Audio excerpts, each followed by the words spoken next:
Weather is good on this October day in southern Ohio. Temperature 47 degrees. Wind should not be a factor. And clear sunny skies above. As the Bengals have won 4 straight, and 7 of their last 8 have won the toss, and they'll receive to start the game. Ready to kick off is Chris Brown for the Houston Texans.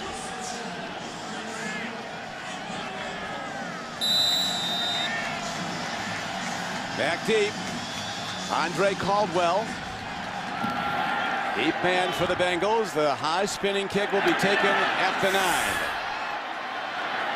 Change of direction, cut back move, and Caldwell has made some big plays receiving the ball this year. Brings it out across the 30 to the 33. A good starting position for Carson Palmer. First down. To the run they go. And Cedric Benson runs the ball.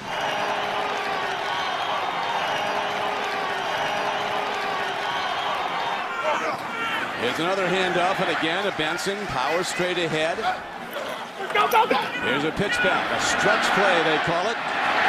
Running with the ball is Benson, and he's out close to the 45. He does have a first down, and the Bengals with the power running game centered around Benson get the first down of this day. Well, nice job coming in motion with the tight end.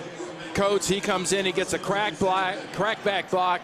And then there's that room out there on the outside. You crease the edge. You set the edge like that running-wise for a guy like Cedric Benson. He's going to get 5 easy. That's 3 carries so far for 13 yards. And a first down. Another stretch run play on the pitch back. And again, Benson, a big back from the University of Texas, 5'11", 225. He was the 4th pick overall in the NFL draft by the Chicago Bears. He was there for 3 years, and they actually waved him outright. He was out of football, and he's come back with a vengeance. They really have. I mean, he's enjoying himself. He's loving football again, and that's important. This running game is very complementary to what Carson Palmer does best. He's usually a very good play-action thrower. He's got an incredibly strong arm, and man, can he throw deep. He got a great touch and a great deep ball. Carson Palmer, 6'4", 230 pounds. He might be launching out. He comes and screens the ball to the near side. Nicely executed to Lavernius Coles. Work on the sideline. He's inside the 40-yard line. And Bernard Pollard, one of the safeties for the Texans, finally knocks him out of bounds. A 14-yard gain on the play, Randy. Well, that was a beautiful job setting up by Bratkowski, the offensive coordinator. Number 77 offense. 10-yard penalty. That's too bad. Second down. Holding on Andrew Whitworth, the left tackle. But that was set up so well. You saw them shift into that 2 tight end position on the right side, top of the screen. 2 tight end. Looked like a power run to the right, Don. And then you just dump it off to Lavernius Coles. And a little bit of something they need to do more of with Coles probably is get him involved, get him that ball in air, and get him a little more comfortable. When he's with the Jets, he was really the vertical threat for their offense. Now he's just trying to find a place. Yeah, Coles caught 70 receptions last season as a Jet, 8 of them for touchdowns.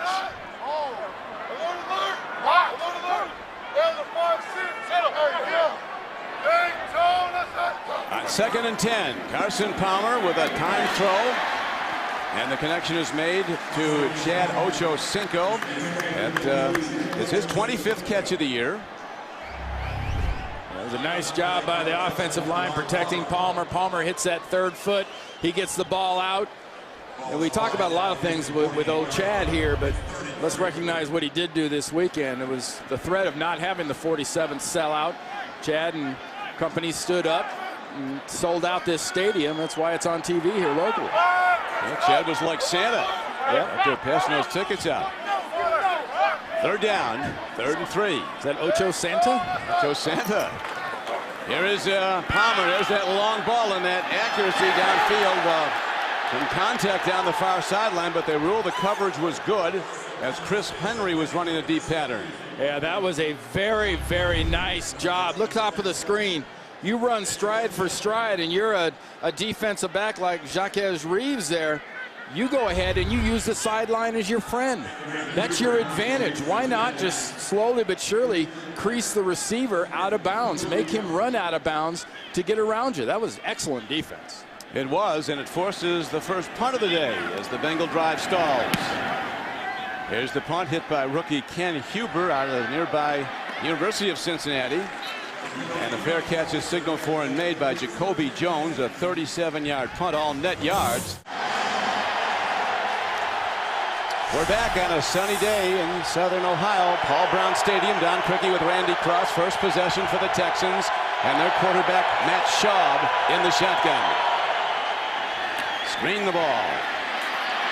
Andre Johnson, he's going to go a long way. He's across midfield, and Andre Johnson is finally banged out of bounds all the way down about the 30-yard line of the Bengals by cornerback Leon Hall. Wonderful call by the coaches, and with Houston, Gary Kubiak and Kyle Shanahan getting the ball in their best players' hands. Nice job up front of getting that really quick block by Anderson. 59 yards to open this game. Showing a little imagination. You don't have a running game? No problem. We'll throw it a short way and have him take a long way.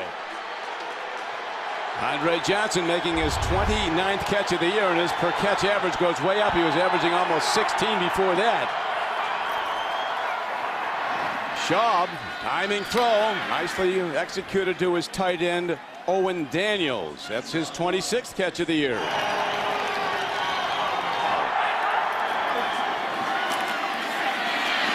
Slayton, second down and 4, just outside the 10-yard line of the Bengals. Schaub, end zone. And it's off the hands of Owen Daniels, very nearly a touchdown connection. Chris Crocker was defending. Let's take a look here, Randy, at what happened to Domata Peko. Yeah, well, Peko, 25, Trent comes in, and he's rolling on the ground, and he really catches the left ankle and rolls it under on Peko. When you're the size of a Peko, you need those ankles to be strong, because you're asking him to support an awful lot of person. He is so important, Peko, fourth-year D lineman from Michigan State. Now Schaub with the rush on. He eludes it for the moment. Heat is coming. And he does a good job just throwing the ball away. Antoine Odom coming off the corner, off the edge as they call it. 8 sacks already this year. Tied for the NFL lead with Elvis Dumerville of the Broncos. And the difference with Antoine Odom is he's always been a speed guy. Heck, when he was with the Titans, he was really a speed guy coming off the edges. He's got a little oomph behind him now. He's added a few pounds. He's added a lot of strength. He's able to manhandle tackles a little bit more. And now we see Chris Brown out to try the field goal. It's blocked. That's Odom.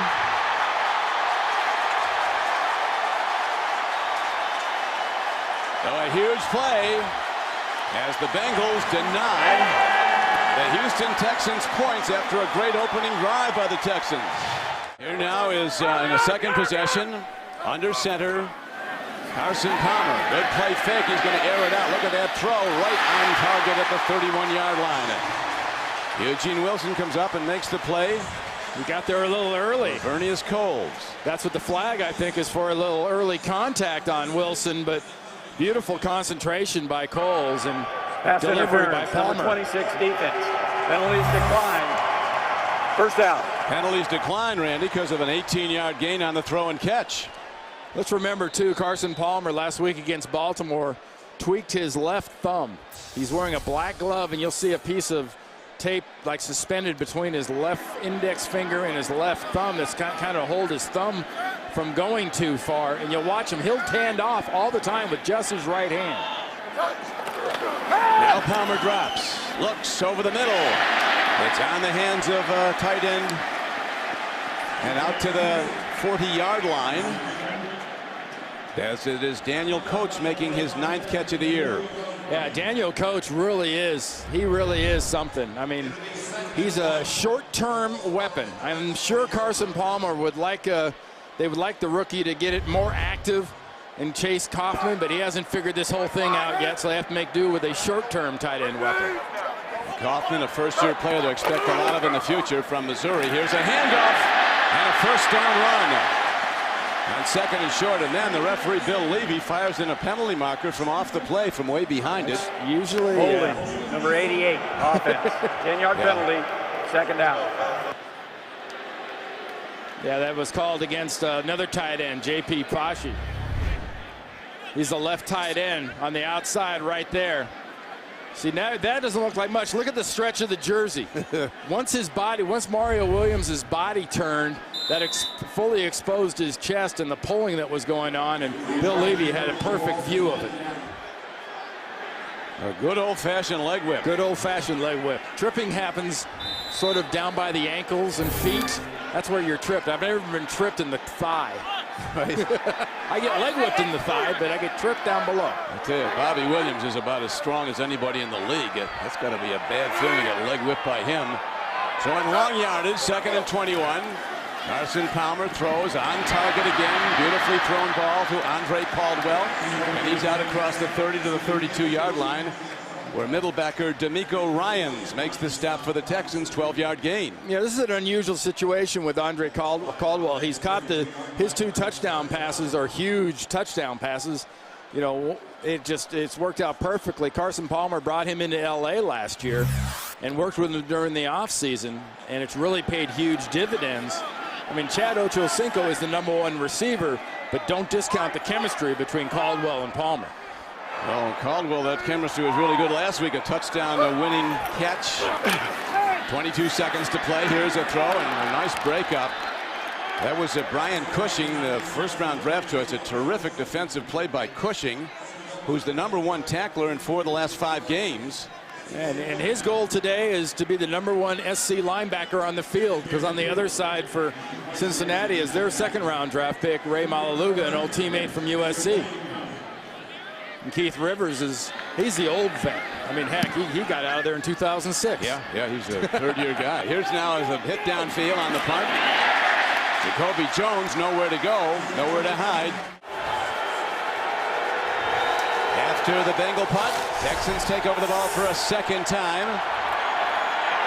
Shaw, ball looked like it was tipped to the line of scrimmage. Antoine Odom got a piece of it. Now Slayton looking like the Steve Slayton of a year ago. This season only 231 yards rushing, 3.2 a carry. Next they hit the 59-yard pass play, the screen pass. Now here is Schaub eluding the rush, throwing on the run, and he gets a receiver out across the 45. And was that a penalty marker that flew in? Apparently not. I don't think so. I don't think so. It was a nice job by the Cincinnati defense putting the pressure initially on Schaub and making him get out, but it was an incomplete job, because when you put that kind of pressure on a pocket passer like Schaub, you got to have some face presence. You got to have the defensive tackles taking those lanes away so he can't step up like that and deliver that ball to his receiver. He delivered it for an 11-yard gain. Schaub 3 of 6 for 83 yards in this game. Looking for more. Underneath. Slayton catches the ball, but Keith Rivers is all over it, along with Dhani Jones.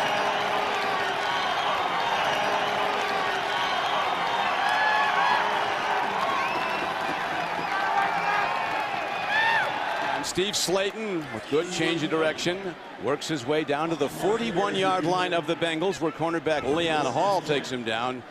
Really good corners, as you were pointing out, Randy, at the outset, and Leon Hall and Jonathan Joseph for the Bengals. Well, but if we're calling their names and they're on runs by Steve Slayton, that is not a good sign. This is not a team that has run the ball well, and so far they have creased this Bengals defense with the runs. Here's a throw on the flat, well executed to Owen Daniels, and he's inside the 25-yard line of the Bengals. Chris Crocker, one of the safeties, knocked him out of bounds, but there's an 18-yard gain on the play for the Texans. Yeah, Owen Daniels has such a nice feel for exactly where he has to get for his quarterback, Matt Schaub. Coming from that left tight end position, Anderson and Walter kind of run everybody off, and Owen Daniels has a clear shot at the ball there. Nice delivery by Schaub. Schaub has been on target, 5 of 8 for 104 yards here in the first quarter. Slayton working hard, gets it inside the 20, down to about the 18-yard line. Robert Gathers, defensive end, on the stop. You know, 4 yards, though, Don, that is a heck of a deal, because this running game has been averaging about 3.2. And look at Steve Slayton into his sophomore year. I mean, I know it was 9 touchdowns for the year, but only 1 touchdown so far. And he's getting nothing compared to what he did last year. He's got 4 carries for 6 yards a crack right now with 24 yards. Well, they were even worried a little bit about his confidence because of his lack of production, but Steve Slayton's off to a great start. And he reverses his field. Well, you pay a price when you run into the teeth of the defense like that. Cutting back Leon Hall was one of the hitters, along with Morgan Trent. 2 things to look for. The offense wants to stretch the defense this way, and then you want to get a crease. And you're hoping that nobody is backside when you get that crease. Watch the defense move, move, move. But suddenly, is there a crease back? Yes, there is a crease back. Odom's there first, and then Hall takes him down. That's good defense. That's being in your right positions. And it brings up 3rd down and 5. Schaub makes the throw. It's going to be just short of a 1st down. I'm sorry, Don, if he'd have held it right where he caught it, I think it might have been a 1st down, but it's a great observation by our official at the top of the screen. Watch Walter bobble it. He doesn't really have it until later on in the catch. If it had been made initially, I think the mark would have been past the marker, but he didn't really possess it until about a yard or so later. And here, Randy, now after the block field goal attempt on their first drive, they're going for it. Texan fans remember sadly that goal line effort that didn't get there last week at Arizona. Now Shaw puts his head down. He's a big guy and has some power, driving behind his center, Chris Myers. This is a different group up front, I can tell you that, from watching a few games worth of coaches tape on these guys. They're coming off the ball on the offensive line side, much different. Matt Schaub had a nice little bubble, nice little crease to dive through. From this angle, it looked like he easily made that 1st down. The spot, I think, is going to be right about on the money. This chain should just about split this football. Schaub can get yards on a power dive like that. He's 6'5", 239 pounds. Had some big passing numbers last week in a losing effort for the team at Arizona. Hit 35 of 50 for 371 yards. Talk about a Jekyll and Hyde game of football, man. They couldn't. They were the team that couldn't shoot straight in the first half, and then in the second half, they went nuts on the Arizona Cardinals. Held the Cardinals to almost nothing offensively, and they went crazy on offense and almost enough to win that game. Yeah, they had almost 300 yards offense in the second half and held the Cardinals to 43. Now, Schaub with some great fakes. Daniels is open. Daniels, is he in? He is. Touchdown signal given. So Owen Daniels with the 3rd touchdown catch of the year. And the Texans look good on their second drive. That was all about the football. Watch where the football is as Owen Daniel goes over the pylon into the end zone. His legs get swept out from underneath him, but his upper body and the ball, Malaluga knocks his legs out, but the ball and his upper body are still over the pylon. This will be a great angle here. Ray Malaluga comes in, knocks him, but the ball creases over the pylon for that touchdown. On this drive, Schaub hit 4 of 5 throws. Meanwhile, an important Bengals being looked at, Antoine Odom. We're back. The extra point hit up and good after the touchdown throw to Owen Daniels. A good-looking drive by the Texans. 68 yards in 11 plays. Payoff and a 12-yard touchdown play. Schaub to tight end Owen Daniels. And a very serious loss to the Bengal defense on that drive, because their best pass rusher, one of the best in the league, Antoine Odom, was injured. Yeah, and the word from the Bengals is it's an Achilles tendon and he will not return. That's a shame. Here's the kickoff now. As running it back. Caldwell out across the 35-yard line, close to the 36. As most Achilles injuries are, Antoine Odom's the top left of your screen there, 98. Owen Daniels kind of throws a half semi-rolling block on him. He gets all his weight on one leg, and then he goes down. And it was from that position, Owen Daniels throwing that cut block on Odom there. And he just falls in a heap. in front of Matt Schaub, and Owen Daniels goes on to run down the field and score this touchdown. Here's a guy that was tied, is tied really for the sack lead through 5 weeks. Antoine Odom with 8. Oh,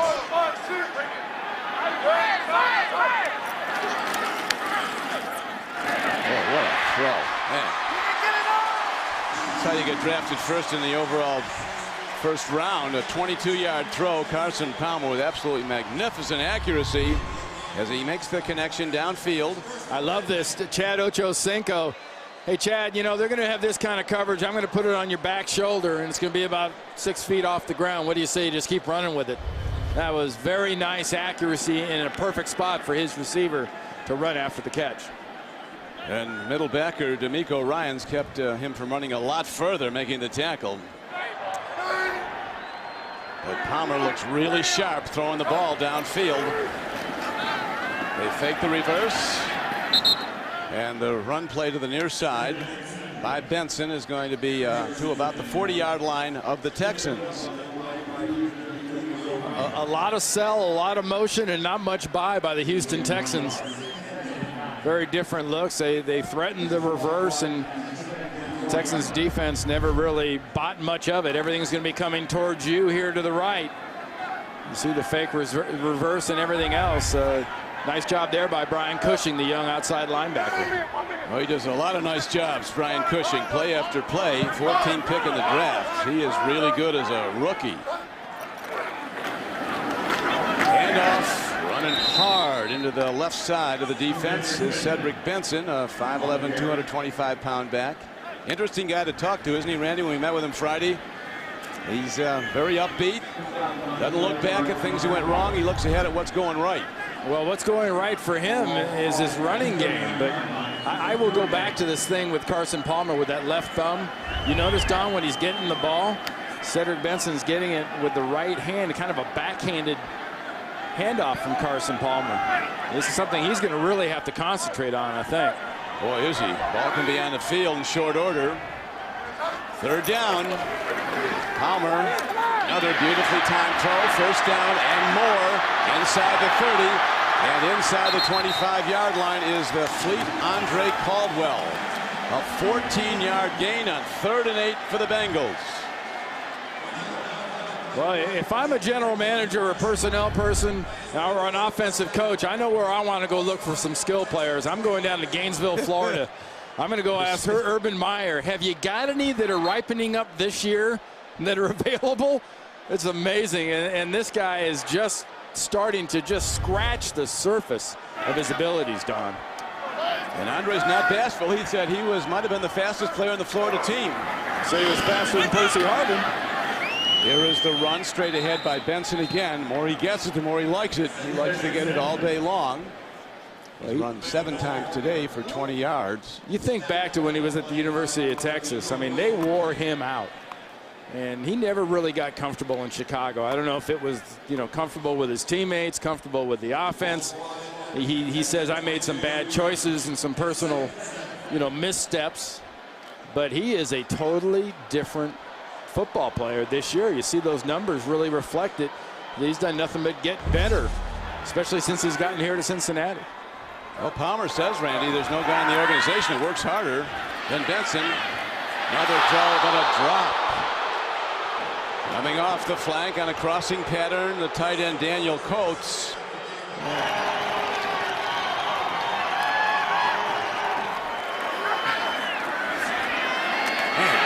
Can this Carson Palmer throw the ball?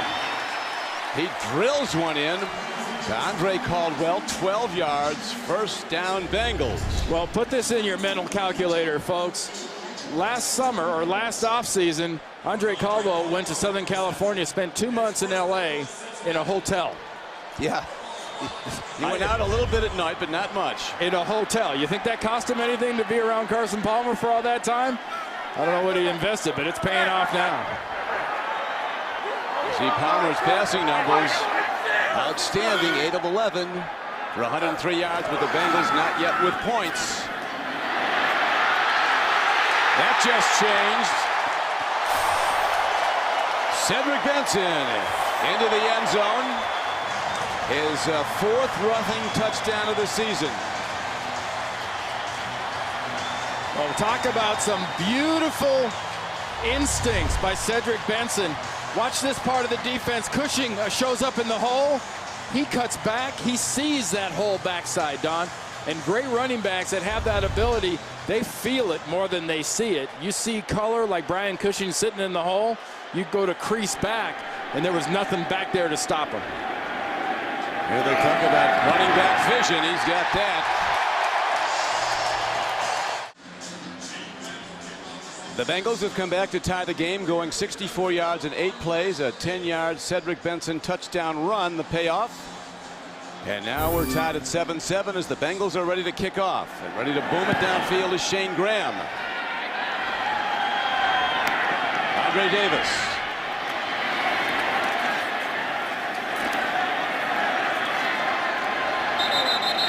Man, everybody, the officials in that scrum.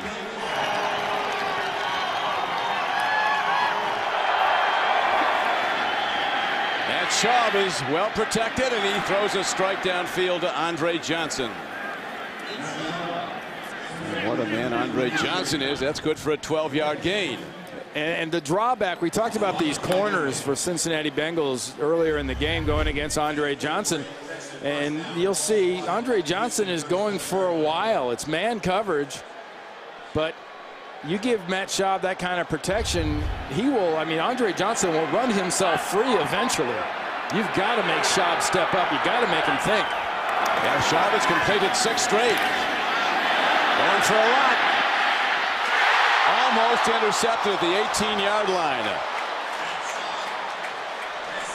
A diving play on the ball by Leon Hall, and he's slow getting up. He might have landed on that football as he was trying to intercept it. That was a nice job of pressuring Schaub a little bit. That's why that ball came up short, trying to get Andre Johnson all the way down the field. Hall did a great job of trying to catch it. He just, instead of tucking it in, I think he might have landed on the laces. Check out the ball in the stomach. Man. Oof. I don't know if you've ever had the wind knocked out of you or landed flat like this. That can get your undivided attention, because right about now there's no wind in you and you don't really know what to make of it. He's fine now. I think he'll be back out there and be okay, but it does shock you. 2nd and 10 for the Texans. Slayton running hard. Bengals hitting hard, led by Tank Johnson. Well, with no Antoine Odom, with Pecco being out with the knee/ankle, if you're the Houston Texans, you have got to be devoted to this running game. It's easy to look at Cincinnati and say, gee, we love Carson, but look at what Cedric Benson's doing. Matt Schaub needs to feed Steve Slayton. They get this running game going. Everything else just opens up like a flower after that. Well, Slayton's getting a lot of looks today. Here's a downfield throw completed to the tight end, and Owen Daniels is inside the 45-yard line of the Bengals. As Ndukwe, starting at safety for Roy Williams, makes the stop, but he does it 15 yards downfield. Beautiful job. Owen Daniels lined up as basically the right fullback in that formation. He comes out, sees that blitz happening. Matt Schaub does a beautiful job of just lofting that thing out of there and getting it to Owen Daniels before the blitz can get to him. That was an all-out, let's go get the quarterback blitz. Didn't get him. There are a lot of holes in the secondary when the blitz comes and doesn't get to him. There's Slayton. At 5'9", 215 pounds. Taking head-on hits, delivering them, and Ndukwe gets him down. But there's a 12-yard gain on that play, so they are feeding the ball, Randy, and really getting production. Oh, absolutely. This is a team, we talked about how they had run the ball so well in the past, and they were down about 40 yards. Well, right now, this running game's already accounted for about 42 yards. And counting. And counting, indeed. 7 carries for 41 just for Slayton. Schaub has to eat the ball at the 40. So the main sector went out with an injury, but there's people that can also do it. as they get big pressure on him. Fanene was the man who got through. Yeah, Jonathan Fanene is coming from the left defensive end position. He just creases right around and gets himself a sack, working against Dwayne Brown, the left tackle of the Houston Texans. Already going out with an Achilles injury, Antoine Odom, the outstanding pass rusher for the Bengals. Domata Peko, standout D tackle. Now questionable his return after he was shaken up earlier. Slayton, look at that play, and Slayton racing towards the end zone. He's going in. What a terrific play by the Texans. Unbelievable. Great run, great everything. But the highlight to me, Dwayne Brown. I just talked about the left tackle, the big guy out of Va-Tech, lines up at left tackle. Watch him sprint out, flat out, just get himself that crease block right there that springs Steve Slayton. That was the block that made that touchdown happen. Beautiful job by the left tackle. Boy, some great game planning's gone on during the week for these Texans, because they're running some terrific plays. And now the point after, bombed up and through by Chris Brown.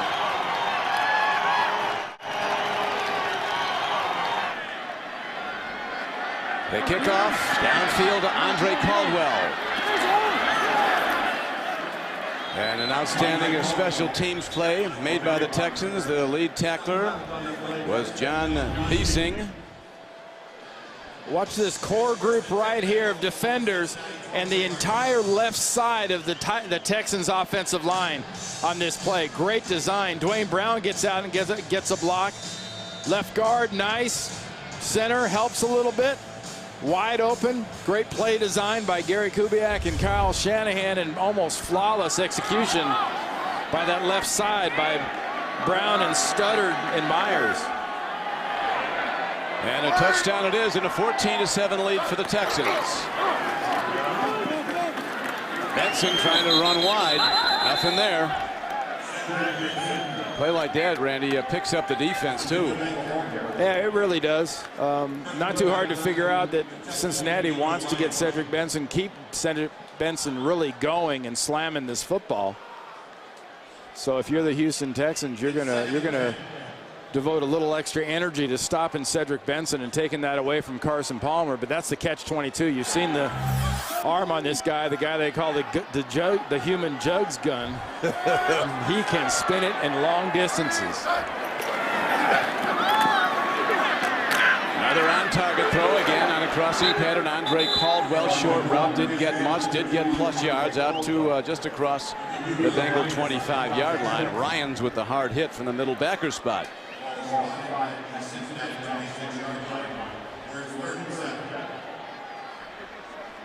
So the clock now shows 6:52 to play in the first half.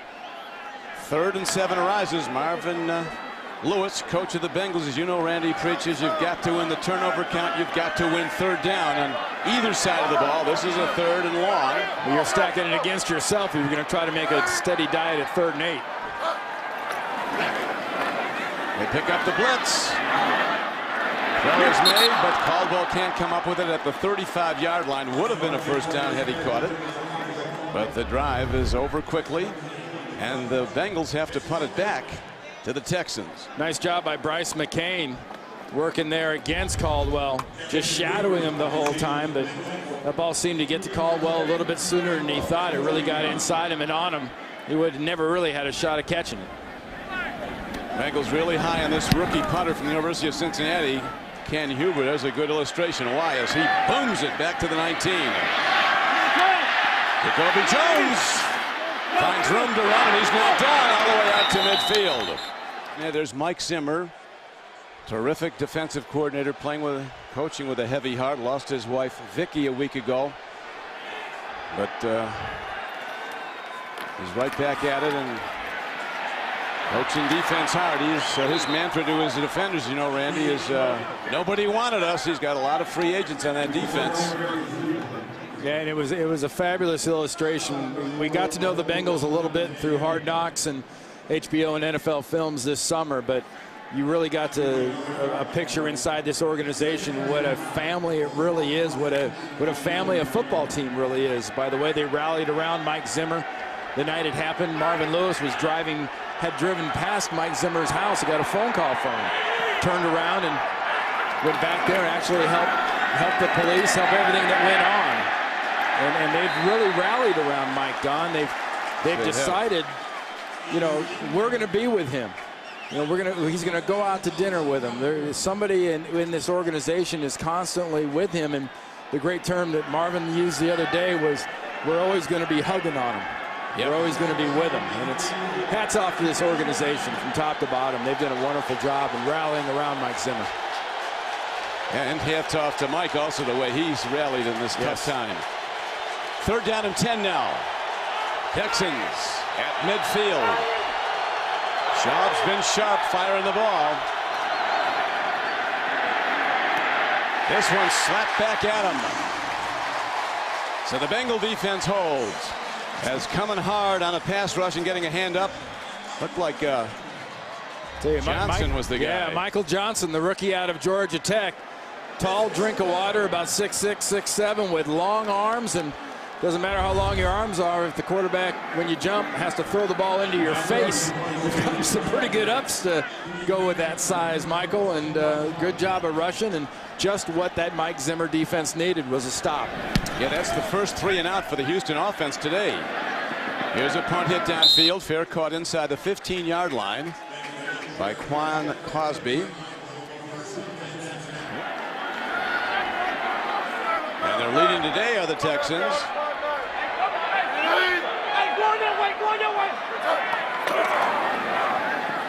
Palmer looking deep. Throwing deep. Ochocinco has it broken up. Tremendous defensive play by Dante Robinson, getting a hand up.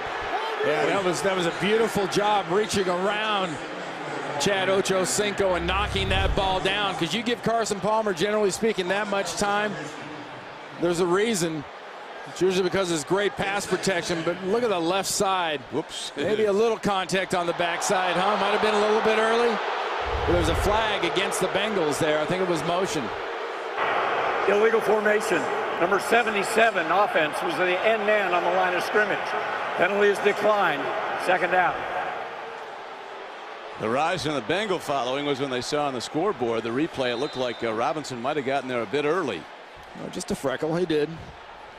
Gary Kubiak, terrific football coach, asked the people in Denver. Well, this 4th year. This Bengal offense, Don, really needs to finish off. Now you get the Texans defense jumps off sides. Give that 5 yards back. Number 91 defense. 5-yard penalty. 1st down. Excuse me, 2nd down. Now you're familiar with the term, like some people call it different things, and you're going to see the jump off there by Amobi Okoye inside. The 3-minute offense, the 4-minute offense. We all know what a 2-minute offense is. Here's a case where it's 4 minutes and 28 seconds left. They need to keep the ball the rest of this half. Carson Palmer needs to get Marvin Lewis's football team in scoring position now. Don't give the ball back to the Texans. 2nd down coming up. 2nd and 5. They're the best team in the league, scoring in the last 2 minutes of a half. Boy, are they. Like part of the game plan, these thrilling finishes. Benson runs. Okoye, we saw a bit ago there, Randy, in the previous play. Bengal coaches rate him as one of the top inside pass rushers in the NFL. Well, the lights kind of come on for Amobi Okoye. You know, #1 draft pick, I believe, when he was at Louisville. When he got drafted, he was 19 years old. And he's now in his 3rd year, and it's starting to become more of a reflex action. He's thinking much less. He's just playing. Bill Kolar, his new defensive line coach, is one of the best. I'm sure he's got something to do with it. Bengal fans remember Bill Kolar, and here is a 3rd and short. And I don't know if they got the needed. Don't think so. That's short. They only needed about a foot or a little more, and there you have it. They get penetration to the Texans. They shut it down. You know who got the first hit on him and hit him in the backfield was the rookie, Brian Cushing, 56, the linebacker. Comes underneath the tight end, blocked by Coates. He gets the initial pop with the shoulder. He slows him down just enough for the rest of the defense to rally inside. Boy, Cushing's been making plays from day one. Here is a booming punt hit downfield again. Kevin Huber driving the ball deep. And it's going to be out of bounds at about the 28-yard line. So Huber, a directional punt by Kevin Huber, and it's out of bounds. And now the Texans ready to go on offense from their 28-yard line. Well, the first 3 and out on the last possession for this Bengals defense. They definitely need to blunt this Houston offense right now. A lot of confidence in Matt Schaub and company with over 220 yards already. There's Schaub running out of time and doing the wise thing, throwing it right over to his bench. Out of the tackle box, looking at a former Bengal, Kevin Waller. He spent 3 years, Kevin Waller did, with the Bengals. Yeah, Matt doesn't end up throwing the ball sort of when you say at the bench, as in the guys that are sitting around the bench or standing on the sideline. He literally throws this ball to the bench. I think it's the first thing it hit when it landed on the ground. See the play selection so far for the Texans. 10 runs, 17 passes. For them this year, that's balanced. Yeah, Schaub is at 10 passes. He has 185 yards passing and 2 touchdowns in this game. There's another to Andre Johnson. Those corners are so wary of Andre Johnson when he turns out like that, because he goes out and up, and he's on his way. How about that strength of Andre Johnson? Nice. You know, we joked a little bit in the open about, you know, that play last week against Arizona. He does not go down easy, and I know it's his job to score a touchdown and catch footballs, but that run he had last week at the second touchdown against the Cardinals was a thing of beauty for a wide receiver. There aren't many in the league that can do that. That is for certain. Andre Johnson already has 517 career receptions for the Texans. He's in his 7th year. This time off target.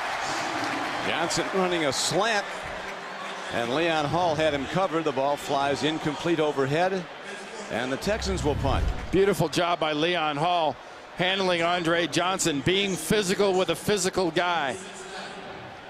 That's really nice technique by Leon Hall, the corner out of Michigan. He gets in his face and he doesn't let him go.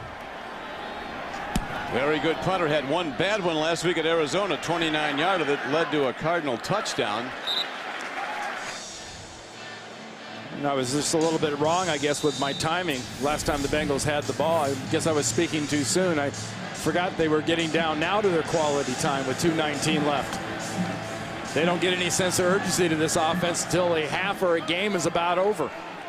Like they say in Cincinnati, if the games were 58 minutes long, they'd be 1-4, 4-1 because of their last-minute heroics.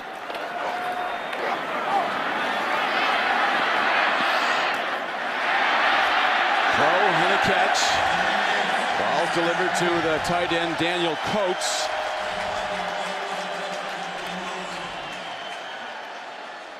Brings up 2nd down and a long 2 as we're down to the 2-minute warning.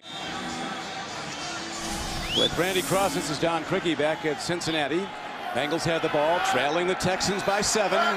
2 minutes to go in the first half. Carson Palmer, 10 of 15, throwing the ball for 115 yards, but he's been outdone by the Houston QB, Matt Schaub, who's thrown for 193 so far in the first half.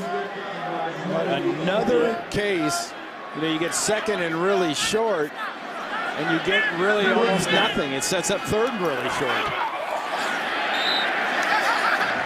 This time they get there. It'll be first down. Clock running though, 1:35 to play now, a timeout. We're back. 1:35 to play in the first half. Bengals down by 7 on their home field. Palmer stands in, steps up, lets it go long. Man is open. Ocho Cinco on a 50-yard connection with Carson Palmer. Well, if you just want to take a little clip of a ball traveling through the air, an oblong-shaped object like a football, and put it in a time capsule, that was an almost perfect pass by Carson Palmer to Chad Ochocinco. Now Palmer buying some time with his legs, looking to fire. And the ball was tipped before it got to his intended receiver. He was looking at Chris Henry, running a mirror pattern, going the same side that he was scrambling to. It was Glover Quinn that tipped that ball, but Chad Ochocinco lined up on the left side and just catches that thing flat out. And if it's not for Robinson there, the cornerback, just getting a heel, that's a touchdown, and Chad's creative juices are turned loose. There's no telling what he'd do. And Randy, as you well know, that's a tough corner to beat too. Dante Robinson. He takes the other team's best receiver game after game. Second and goal. Again, Palmer forced it on. Can he run it in? Why not throw it? They'll feed in. Yes, they were. Touchdown, Cincinnati. With 48 seconds to play in the half. Lavernius Coles. Well, good for Lavernius Coles. They spent a lot of money here in the offseason bringing this receiver in from the New York Jets as a free agent, and we've seen him as involved today in the offense as he's been.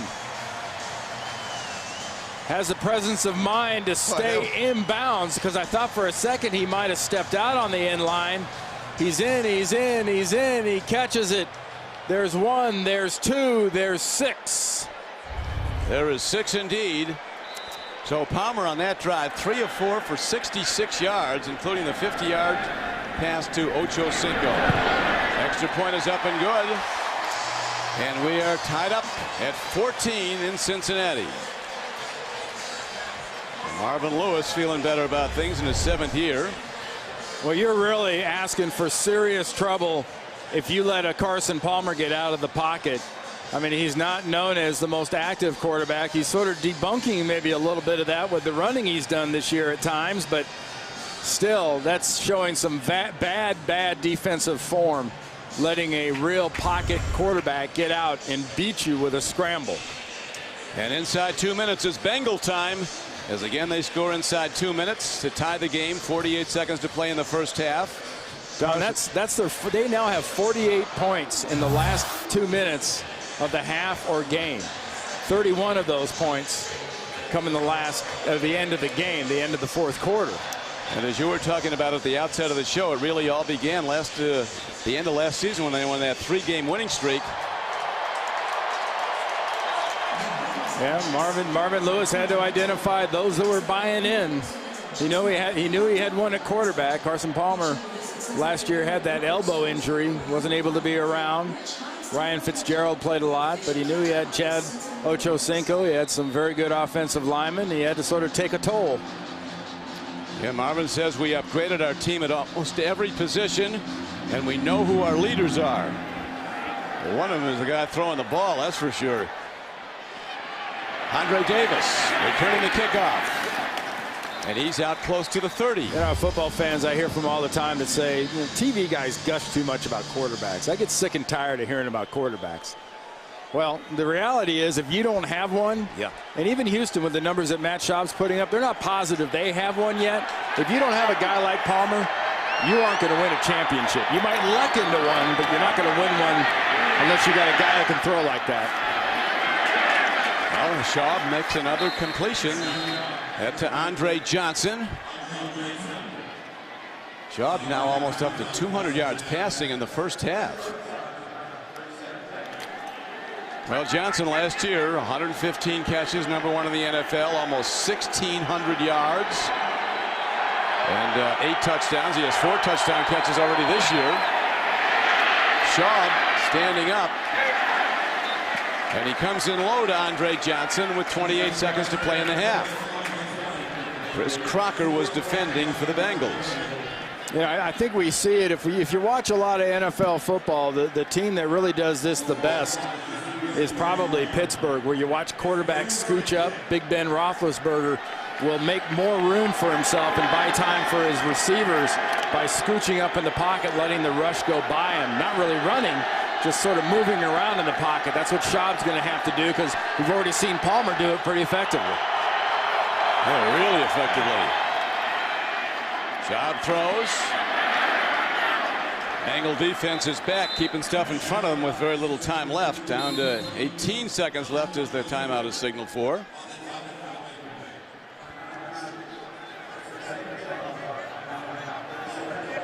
Schaub, a big guy in his 6th year from the University of Virginia, came in with a quarterback rating today for the season of almost 98.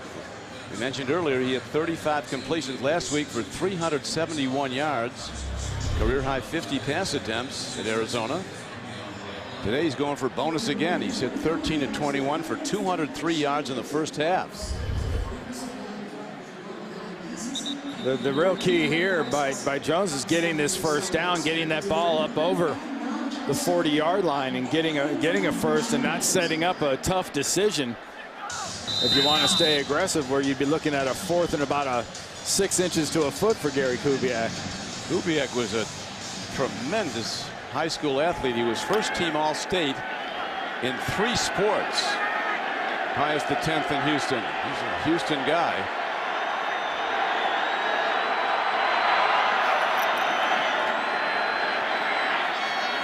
Downfield throw, and it's picked. Down to the 41 with 9 seconds still on the clock. Yeah, that ball was intended for Walter. Kevin Walter was crossing across the defense, and he never really had a chance. That was about would have needed a step ladder. Oh, that was room service. And it was right into the lap of Chris Crocker. So nice job by Crocker catching it and bringing it back, Don. But what the heck was Schaub thinking throwing that ball like that? It's our first turnover today. First one, and let's see what Carson Palmer can do now. Getting in long field goal range. 9 seconds left. That's where the quarterbacks, our 2 quarterbacks back in the studio. Wouldn't you rather have somebody knock that down than let it keep going? That was really thrown. Here's a over the middle throw. Penalty marker is down as the receiver is taken down by Cushing. Daniel Coates, the underneath receiver, the tight end. 3 seconds left, but let's see what the penalty's all about.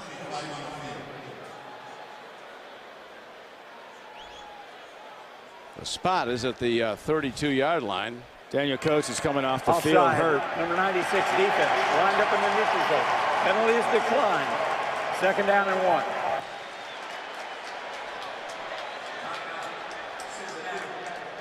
The Bengals take themselves their timeout.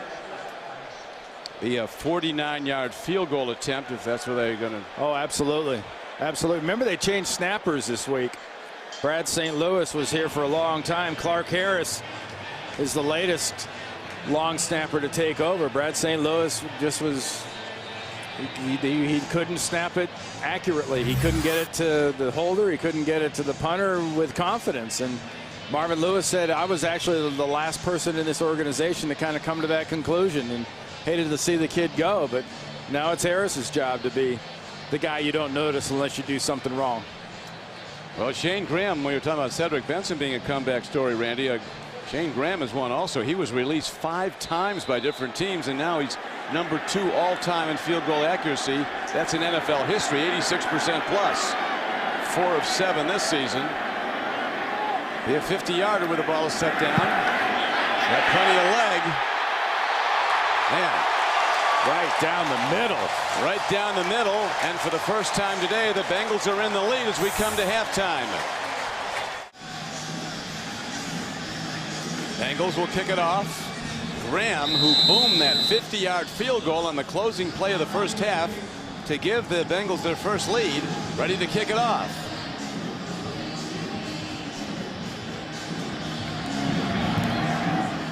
High spinning kick hit downfield. Andre Davis from the 17. Works behind his blockers to get close to the 34-yard line. And here comes Matt Schaub after a first half that saw him throw for 203 yards. And there are the other possessions. And that first one is the one you keep wanting to say in the back of your mind, you know, isn't this game tied? But you have to remember, Antoine Odom, before he had that Achilles injury, blocked that field goal. And a nice drive by Matt Schaub right off the bat. Let's see if he can generate another one. Checks down over the middle to Slayton and gets good production out of a check down pass. Everybody deep was covered, and the ball is out close to the 48-yard line for a first down on the play, a 15-yard gain. Man, it's a beautiful, beautiful job by Matt Schaub. Just sort of presence of mind. You know where your people are. Wasn't necessarily a screen. He just had a little check through. The back was there. There was nothing down the field because of coverage, and you were able to dump it off.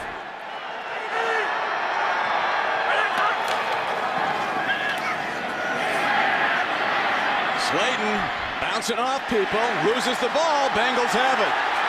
We'll see if he was ruled down. Leon Hall, great job of wrapping his arms around and stripping that thing loose, Don. Yeah, it was a live ball where he was not down by contact.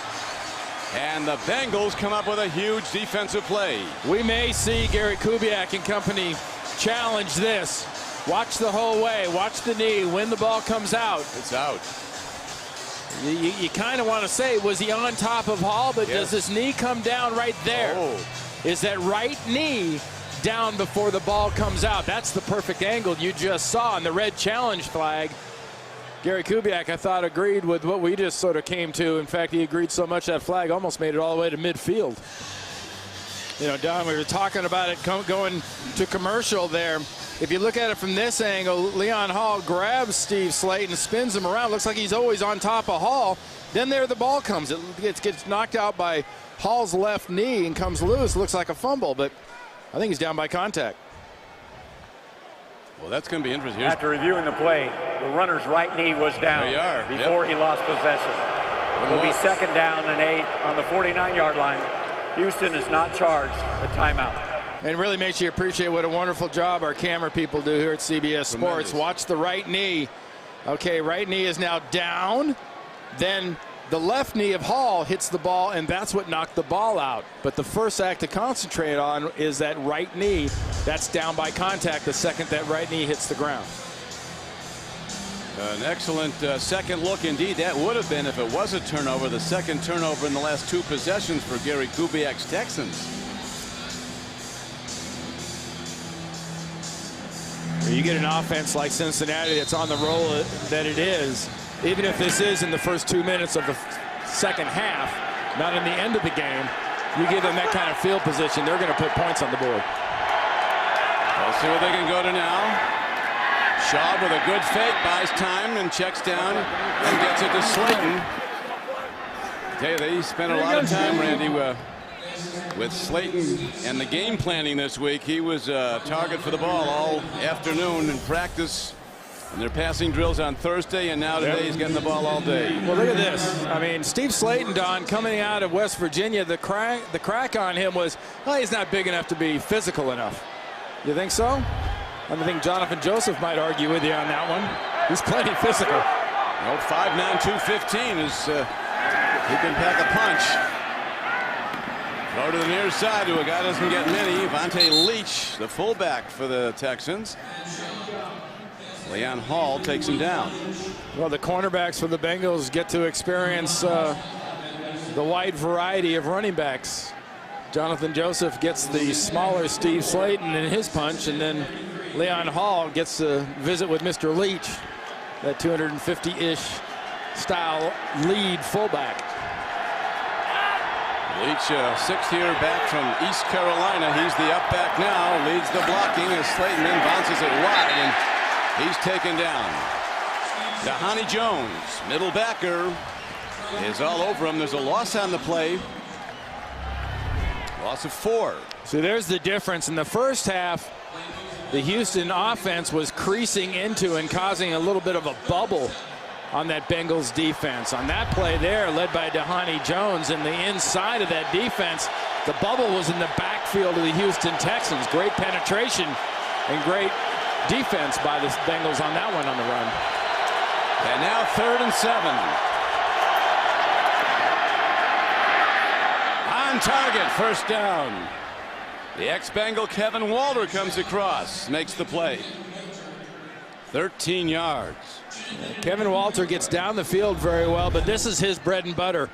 Coming in motion, recrosses the pattern here, working right behind Owen Daniels.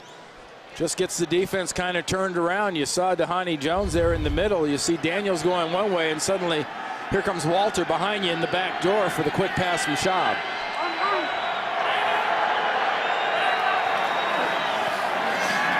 Great play fake. Open receiver. Touchdown Texans. Jacoby Jones coming off the flank. What terrific ball faking by Schaub. Wide open receiver, and he drills a fastball right on his hands. A 23-yard scoring play. And in this league, against a quarterback that throws for the kind of yards that Matt Schaub does, if you blow a coverage, if you have this big a mistake and you let a receiver run right by you, that's the price you're going to pay. Crocker in this defense deep, and Dukwe and company, they can't afford to bite like that, and that's the price you do if you do bite like that.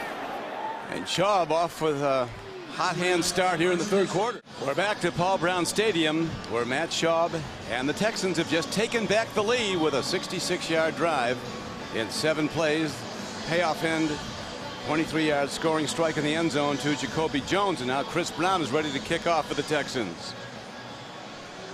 Yeah, it really was something. It was a nice job. The harder passes probably for a quarterback is when somebody's that wide open. The defense makes that kind of mistake. The ball's got to travel a long ways before you almost like to run that far and hand it to him just to be safe. Here's the spinning kick, carrying short. Caldwell down to the 22. That's Jacoby Jones, who caught the touchdown. He's a big play man at a 62-yard punt return last week at Arizona. Well, there's Jonathan Joseph. There's Chris Crocker. And there's Jacoby Jones right there. Watch him go inside. Joseph hands him off. Crocker jumps up. And there's that wide opening. I mean, that is by what, 10, 15 yards, the closest Bengal to him. Schaub puts it in a nice, safe spot, but how do you not hit somebody that wide open? Good play by Jones to go low and get it.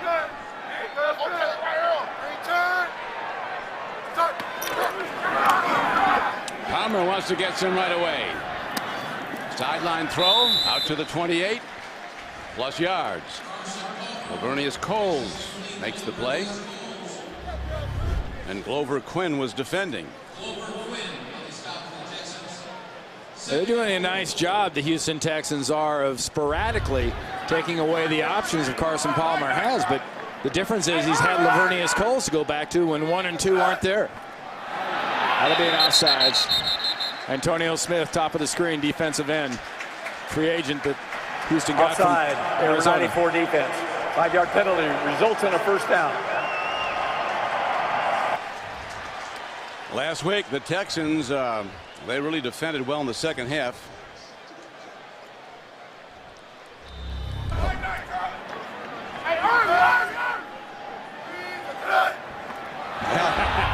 That bark got him. Little inflection. Great audio. Out of live action. And to the run.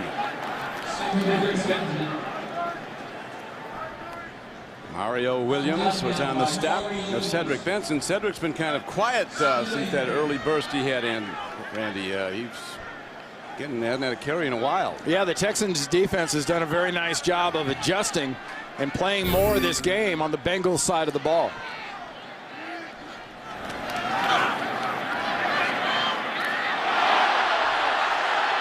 Oh, they're going to call Dante Robinson there for interference. Remember earlier in the first half, that backhand hand you didn't see that we thought he might have been there a little early? Could have had a little tug of cloth on that one. Pass interference, number 23 defense. First down, spot of a foul.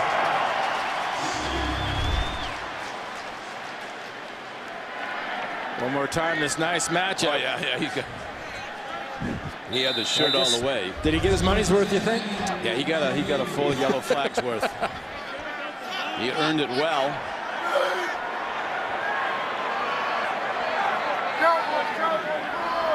Bengals led once in this game. They took the lead on the last play of the first half, a 50-yard field goal by Shane Graham. And the Texans come out and score. Now the Bengals trying to get it back.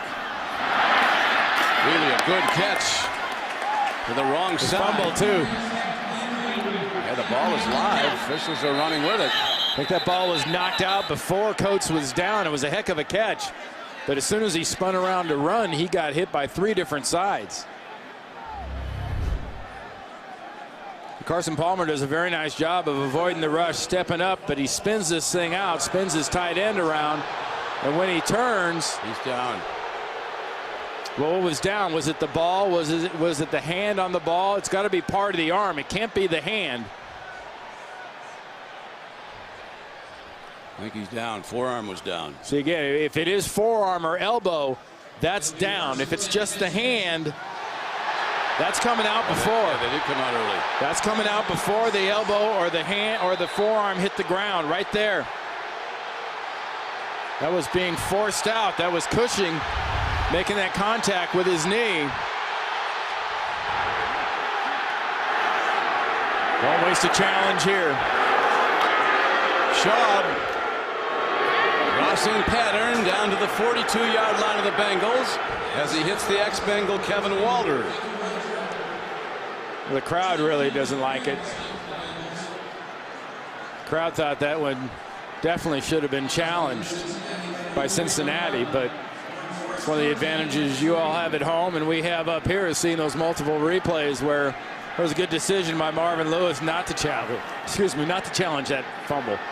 It was, because it was out.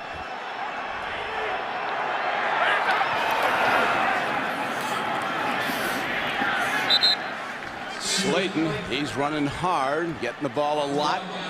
That was his 12th carry of the day. He's also caught 4 for 65 yards and a touchdown. Pat Sims was on the tackle for the Bengals. Yeah, when you face a zone blocking scheme like the Houston Texans, it's obviously you have to do a nice job onside. That's just part of playing defense. But you know the cutback is such a huge part of the zone blocking scheme. You've really got to have your P's and Q's hammered down backside. Well, Schaub trying to escape being hammered down as he finally is knocked down at the 40. Got to the line of scrimmage, so it's not a sack. Hank Johnson and Pat Sims. This Pat Sims is a contributor, doesn't get a lot of pub, but he's plays good defensive line. They'll need him more now with Pecco out for the rest of this day and Antoine Odom out for who knows how long with an Achilles tendon injury.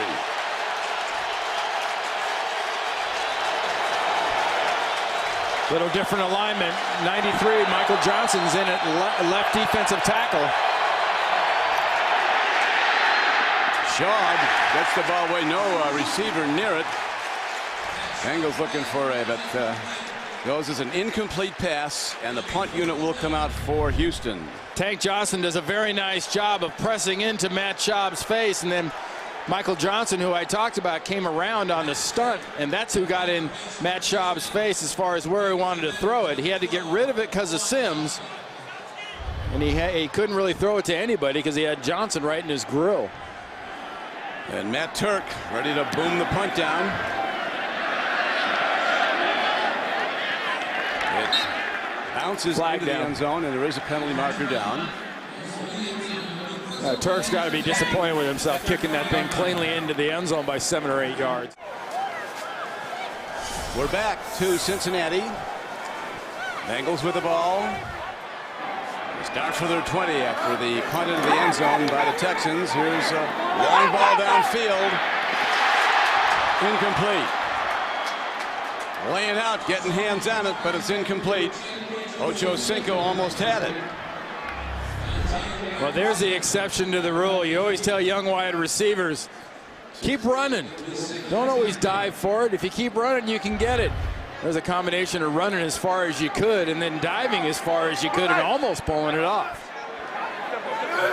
He very nearly did. He's got 3 catches today for 80 yards, though. Big yardage. Here's a throw over the middle to the 26-yard line. One thing you can count on, as you know, Randy, when you're playing the Texans, is blitzes. They blitz about as much as any team in the league under new defensive coordinator Frank Bush. And I tell you one thing that blitzing Texans defense can count on too with a guy like Chad Ochocinco. I know he can be obnoxious. I know he can run his mouth. And you're going to have a chance to hit him. But as hard as you want to hit him, Ray Lewis proved that last week. Hit him as hard as you want. He'll keep getting up. Ray Lewis hit him $25,000. That's what he was fined by the league for his hit on Ochocinco. And you talk about the pass rush. Homecoming. Connor Barwin, the former University of Cincinnati tight end, defensive end. Gets a homecoming sack. Yeah, that's right. Sophomore, he played for the basketball team. He was a tight end for 3 years at UC, and then they put him a defensive end his senior year, and he had 12 sacks and got drafted in the 2nd round. Connor Barwin, a team man, a team player wherever he goes. Here's a booming punt. And there might have been roughing the punter. Bernard Pollard came in and low bridged the Bengals punter. Kevin Huber, the rookie from Cincinnati. I tell you, that great program at Cincinnati. Guys are showing up in the NFL now from it. Perfect snap there by Harris, the new snapper for the Bengals, who used to snap for the Texans. Running into the kicker. Defense. Penalties decline.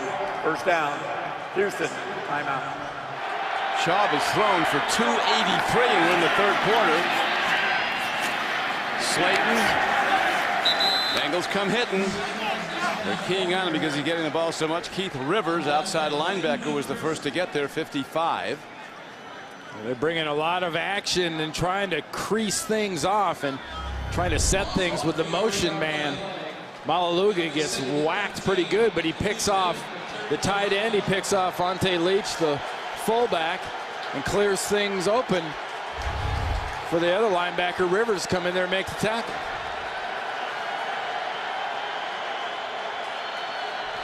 Under center, Matt Schaub on 2nd and 13. Oh, it's pitch and catch for the Texans today. Andre Johnson on the receiving end, a 20-yard connection. Hey, you couldn't ask for a quieter, more unassuming superstar in this league than Andre Johnson. Just works out, does his job. Last year spent a lot of the offseason working on like a mixed martial arts kind of approach to training. Decided this offseason to go back to Miami and go back to the old school running in sand, just plain old hard work, and it's really paying off. This is his 28th game as a pro with over 100 yards receiving. And the screen pass goes to Slayton with that magnificent balance. He sidesteps and steps over would-be tacklers, and he advances the ball now inside the 40.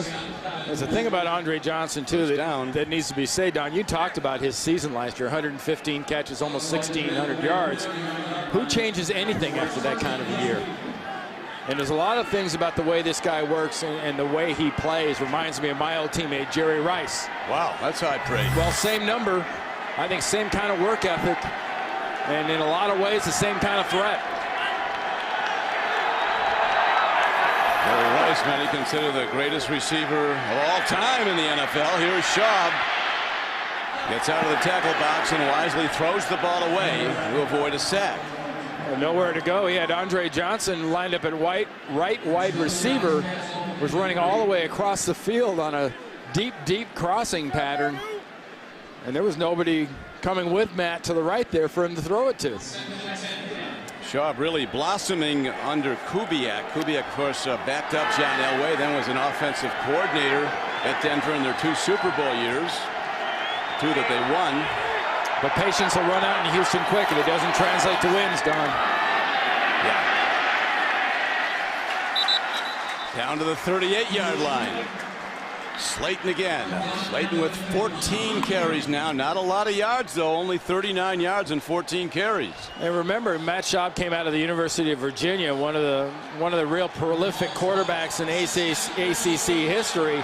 Backed up Michael Vick.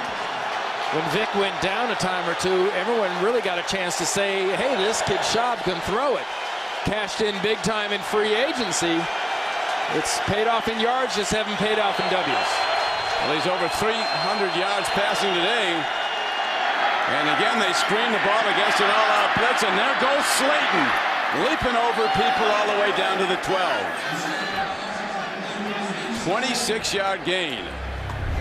Sort of makes it look like he's catching a pass from Pat White at West Virginia and taking advantage of a college defense, the way he just uses his speed to crease things inside. Nice job getting downfield or attempting the block for Slayton by the offensive line, but Slayton doesn't have the patience to wait, but he does have the speed to take advantage of the defense. And this Texan offense, they have their stuff together today. There's a Chris Brown, the big back who couldn't bang it in on that goal line try at Arizona last week. 235-pound back. You know, Don, the old saying, imitation is the sincerest form of flattery. A lot of teams borrow from Gary Kubiak's playbook.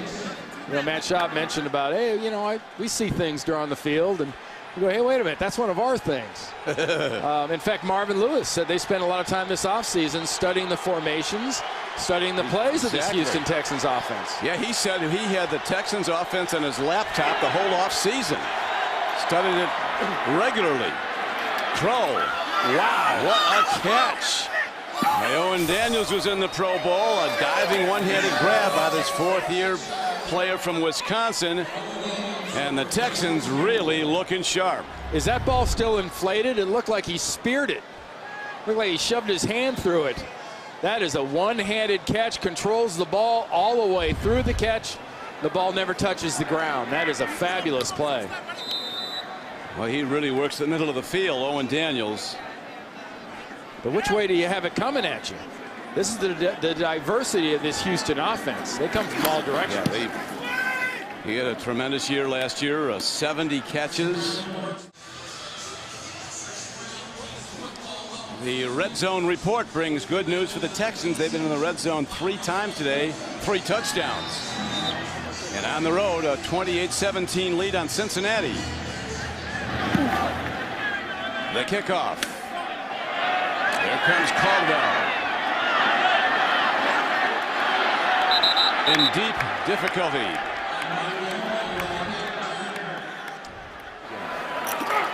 That is correct. And here is a really nicely executed screen, but even a better defensive play.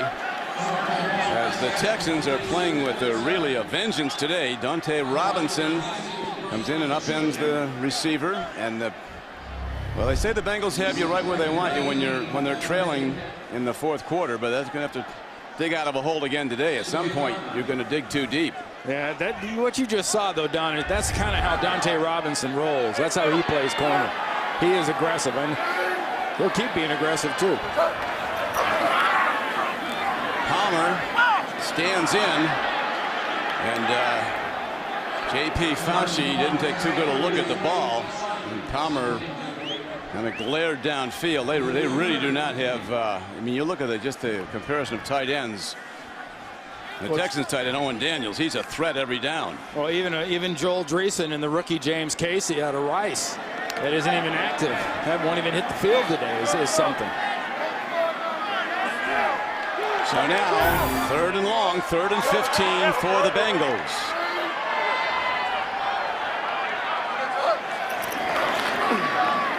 They come with a 3-man rush. And off the hands of the receiver at the 17-yard line, Andre Caldwell, normally sure-handed, couldn't bring it down. And the Texans going to get good field position here. And we're here at the end of the 3rd quarter. Obviously not in the sweet spot of the Bengals time on the clock wise for coming back, but you can stretch this cardiac cats thing only so far. Eventually it is going to come back and it is going to bite you square on the butt. Texans come with a light rush, set up a return, a big booming punt. There is Jacoby Jones, and good special teams play by the Bengals.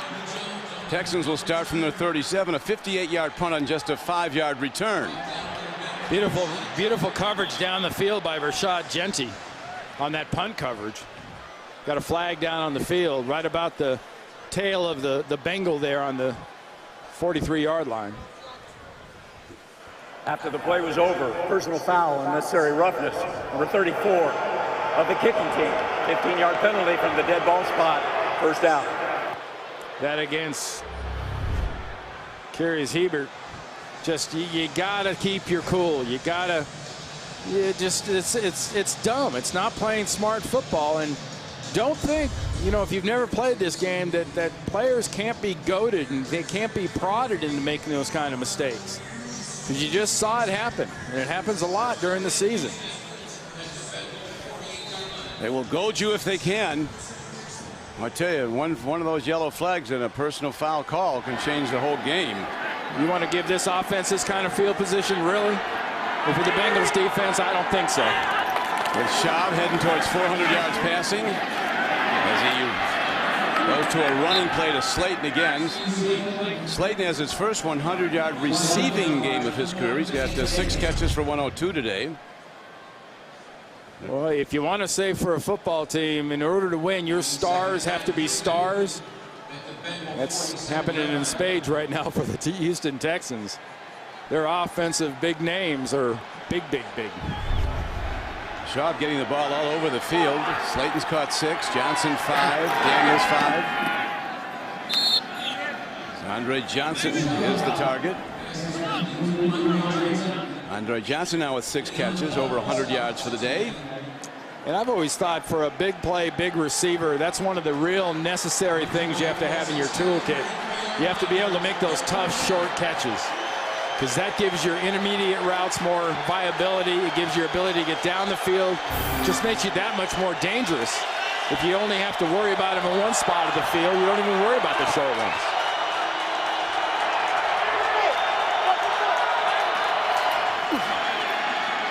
Here comes the heat. Schaub gets it away and almost a pick 6. Oh, Jonathan Joseph was breaking on that ball. He broke before Andre Johnson broke. And Jonathan is a dangerous man. He's had an interception in each of the last 3 games. Yeah, last week Cromartie took that thing back to the house. Rogers Cromartie from Arizona. Yep. He jumped just like that, and it was a touchdown for him. And oh, Jonathan Joseph's going to see that in his sleep. Boy, there's a piece of heroic work. And alive. Matt Turk got a bad snap, spun around, and somehow almost blocked. But there is a penalty marker down also. Yeah, it's a illegal motion on the punting team, on the Texans. Illegal formation. Number 98 offense is in the backfield, not on the line of scrimmage. 5-yard penalty and repeat the down. Now explain that to Turk that didn't really count. Not a big deal. Just wanted to see if your heart get beaten a little faster. Still worth another look. Little wide and spinning on the snap. Long snapper for the Texans is Joel Dreesen, the backup tight end. Welcome back to Paul Brown Stadium, Cincinnati, Ohio. Don Criqui with Randy Cross.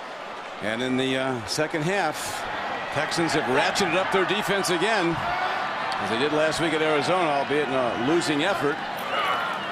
Bengals having problems moving the ball.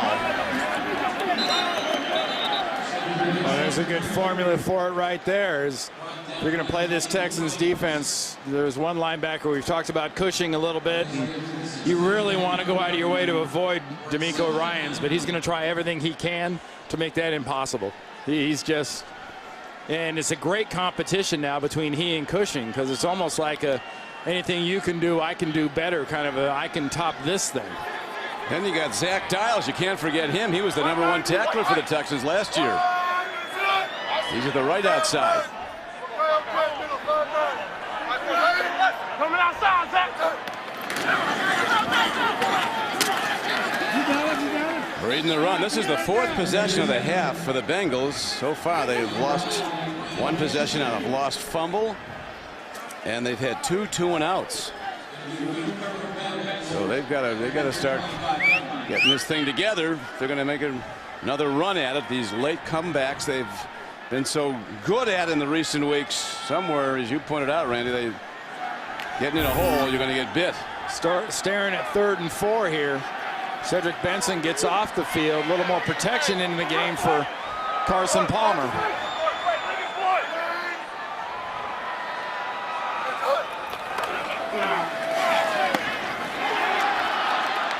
Make that 3 3-and-outs. 1 turnover and 3 3-and-outs now for the Bengals offense. Lavernius Coles knocks that one down.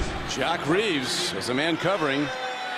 And Jock Reeves does a good job of raking his arms across, but he rakes it across his chest after the ball's already left. Lavernius Coles has already rejected it by then. And Jacoby Jones is now back for the Texans. You'd think they may be starting to run the ball with this lead in the 4th quarter. If they can. Yeah. Kevin Huber booms another punt to the 22. Man, a lot. You can hear that up here.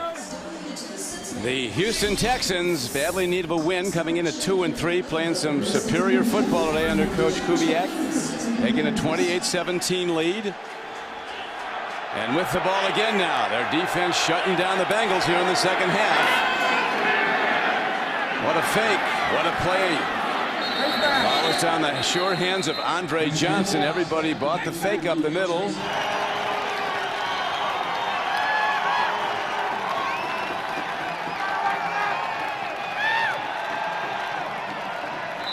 And the Bengals fighting hard to get the ball back.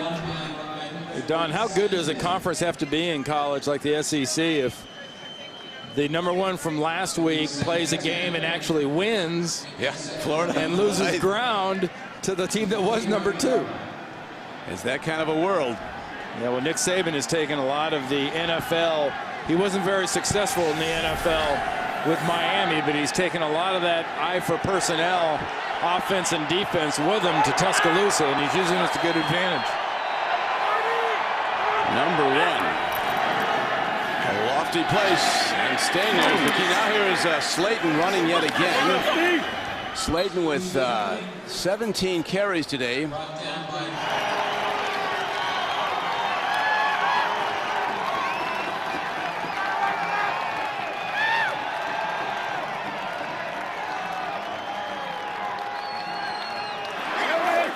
Boy, that is pro football pass offense. Yes, I do. At its best right there, though. Timing through that ball was in the air before Johnson made his outbreak. And it's a 13-yard gain. I tell you, the Texans, this is a good-looking football team. These guys share a brain. I mean, Matt Schaub and Andre Johnson, when it comes to running routes, it comes to when the ball's going to be there. This is just one of those combinations in the league. And Gary Kubiak went out of his way to get Matt Schaub in here, get himself this style of quarterback to give Andre Johnson a chance to put up these kind of stats, and it's worked pretty well.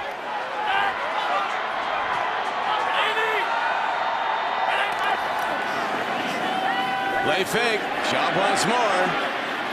Beautiful execution to Owen Daniels. And Daniels, the Pro Bowl tight end, keeps putting up numbers. That one was good for 14 yards, the pass and catch. Well, everyone bit hard on that play action fake. I mean, really hard. And Leon Hall came in and knocked that ball out from behind, but he did it a little bit late. If he'd have been there a step earlier, he might have been able to knock that thing back so it would have stayed in the field to play. Good thinking by Leon Hall, just a little late. Mike Pereira, the head of officials for the NFL, he talks about the process of catching the ball. Now it's going to be first down and 12 after the penalty. Chris Brown, 7-year back from Colorado. He slams it at the defense. They're looking to run clock now, I think, Randy, with that lead. 11-point advantage on the road. They've lost 7 of their last 9 road games, the Texans.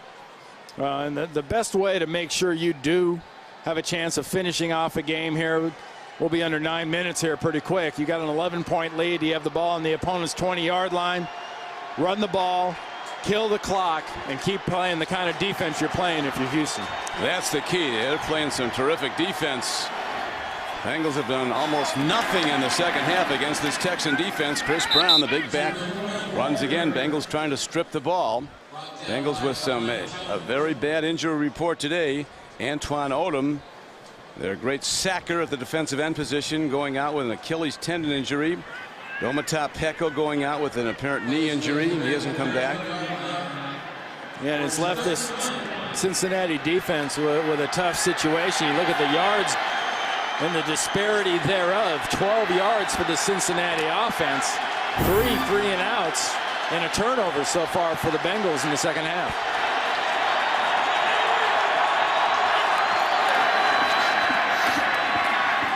Brown running hard and gets down to the 12-yard line. It looks to be a first down. Yeah, that'll be a first down. Chris Brown, who initially was doing his work for the Tennessee Titans, playing for Jeff Fisher, came here as a free agent. I'm sure he had designs on having a chance to be the man. And they drafted this Steve Slayton guy out of West Virginia, and Slayton caught everybody's eye to the extent that Brown is now kind of a change of pace guy. Kubiak, lamenting about the inconsistency of his team, but today they've really shown consistency in every area of the game. This is their best game this season, and now they get the ball to their tight end, Owen Daniels. Shaw, boy, he's quick to check down to him if there's nothing open down the field. Well, they did a nice job of setting up another play with Dwayne Brown out, leading on a little flip screen on the backside, but they weren't able to clear that through Ray Malaluga, who did a wonderful job. Watch him. He'll come from the left side of your screen. The ball will be flipped out, and here comes Malaluga, 59. Whack. A 58. Right through him. Tackle. Grab. He's down. That was a form situation in the open field. Schaub is 15 of 18 throwing the ball here in the second half. Timeout, Houston. Don Criqui with Randy Cross back at Cincinnati. Matt Schaub engineering a terrific offensive day for the Bengals. He's thrown for 392 so far and 4 touchdowns. Slayton heading towards the end zone and down to the 2. It's going to be a holding call, I think, against Houston. Number 83 offense. 10-yard penalty. Repeat second down. Very important, Randy. The Bengals got to stop here and force at best a field goal, because that would they score another touchdown, it would be 3 scores needed by Marvin Lewis and his Bengals to come back in this. Which, if you've watched these Bengals at all this season, nothing's really out of the question. But you've made your work right now hard enough, having it to be 11 points, potentially 14 with a field goal. But you need a field goal at worst case scenario here.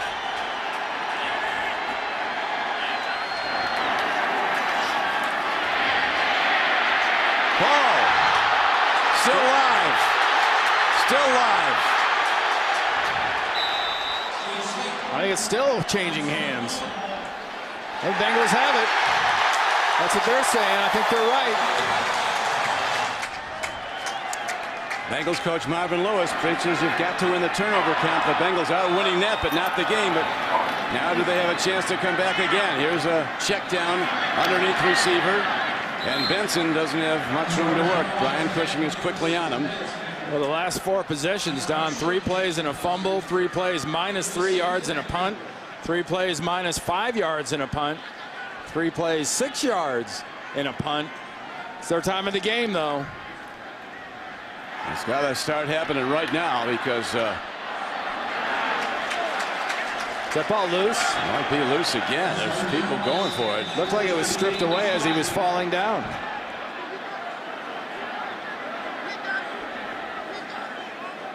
Bengals are signaling it's their ball. Texans are signaling it's theirs. Texans got it.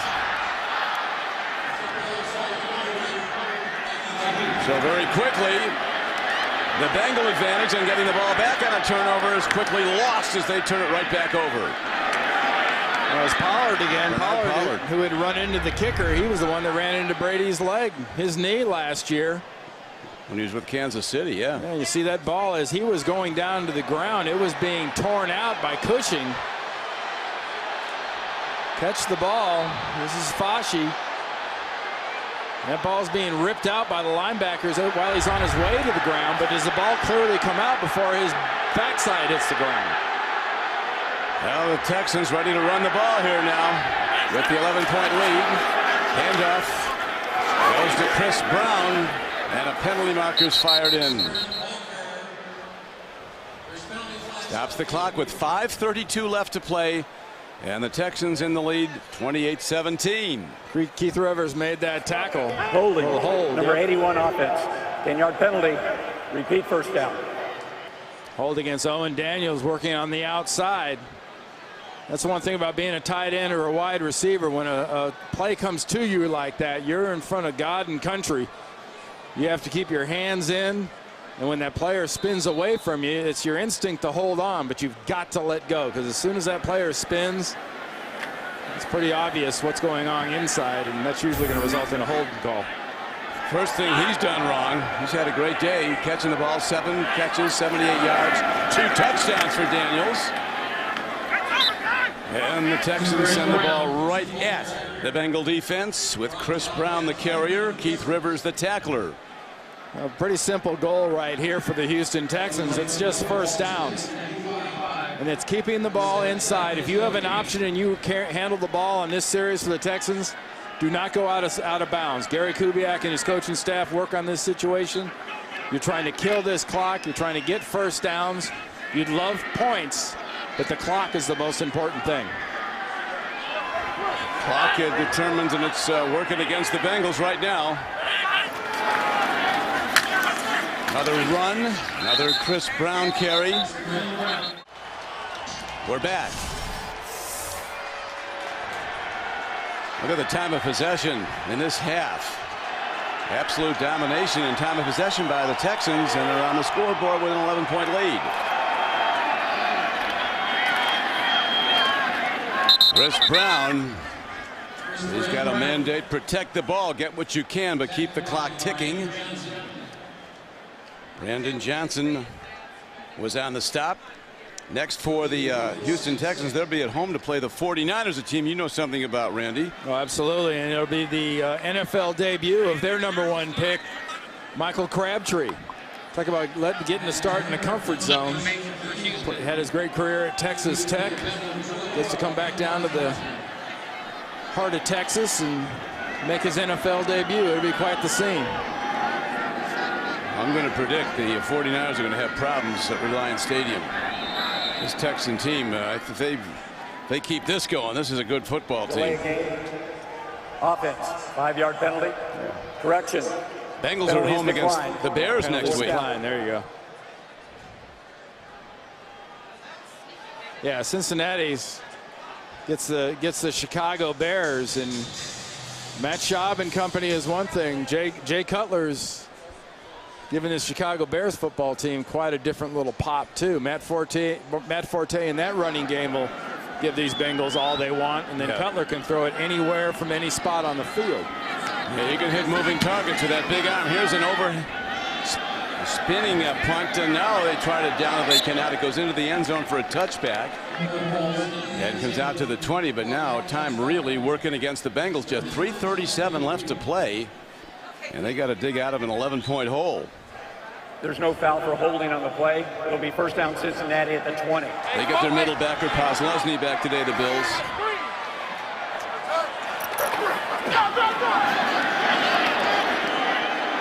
Yeah, that's not a real popular call here with a draw in that situation. Down by 11 points with 3.5 minutes to go. You've got to start moving this thing down the field. Get some points this drive, and then hope you can get the ball back after that. Now looking to air it out. Downfield strike. First down to the 42-yard line. As the clock shows 3:08 and running. Henry with the catch. Pollard with the tackle. 20-yard gain on the play. And isn't it fun watching the ball go 25, 30 yards in the air, and it never even thinks about dropping? It's like he's throwing a baseball. Another perfect out pattern to Ocho Cinco. His 5th catch of the day. Now it's just a little thing, but that would have been a perfect opportunity to spin the other way, get out of bounds, and stop the clock. Ocho Cinco goes over 100 yards receiving for the day.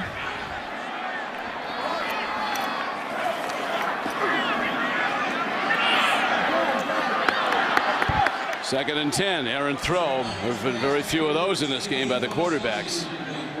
It just looks like a different football team when you get in the end of the half and the end of the game.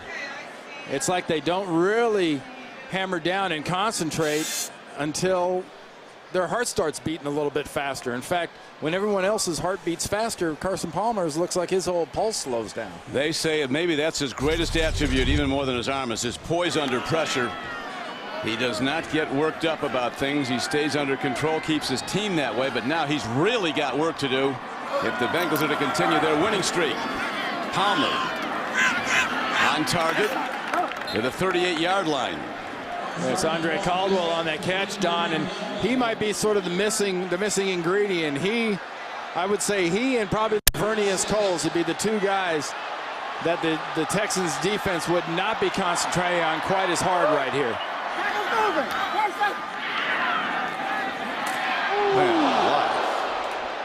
It's Andre Caldwell, the big hit by Dante Robinson. He caught it, though. We're back at Cincinnati. Don Criqui with Randy Cross. Bengals fighting hard now to try to come back yet again. Down by 11 to the Texans. They're in the scoring zone. Don, we've already seen a 50-yarder out of Graham. This is in the scoring zone for them. The time factor.